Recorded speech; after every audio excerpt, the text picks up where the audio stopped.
En ce temps-là, la mère de Jacques et de Jean, fils de Zébédée, s'approcha de Jésus avec ses fils Jacques et Jean, et elle se prosterna pour lui faire une demande. Jésus lui dit, « Que veux-tu » Elle répondit, « Ordonne que mes deux fils que voici siègent l'un à ta droite et l'autre à ta gauche dans ton royaume. » Jésus répondit, « Vous ne savez pas ce que vous demandez. Pouvez-vous boire la coupe que je vais boire ?» Ils lui disent, « Nous le pouvons. » Il leur dit, « Ma coupe, vous la boirez.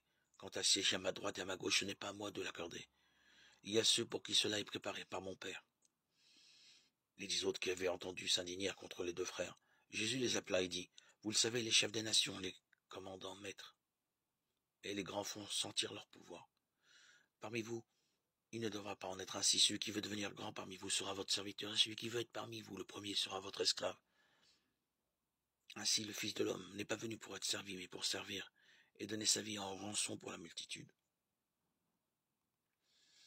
Évangile de Jésus-Christ, selon saint Matthieu 20-28.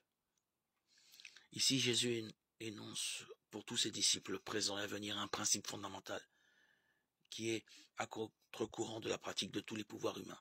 Car comme les apôtres, nous sommes tous animés par une tendance à exercer un pouvoir sur les autres. Le désir d'être le premier, le plus fort, le plus grand est inné chez l'homme. Ce qui peut d'ailleurs être un facteur de stimulation, de progrès. Mais cette tendance fondamentale peut être pervertie par les forces du mal, en volonté de domination, de puissance pour s'exalter soi-même. Jésus veut convertir ce désir de pouvoir en volonté de servir les autres. C'est bien un des principes révolutionnaires de sa bonne nouvelle qui annonce le royaume de Dieu, le règne de l'amour. Matthieu utilise ici deux expressions, serviteur, diakonos, et esclave, doulos.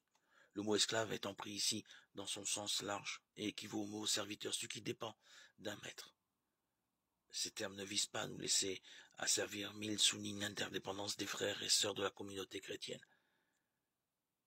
Tel est le nouveau fondement de la communauté, le service mutuel, la réciprocité confiante.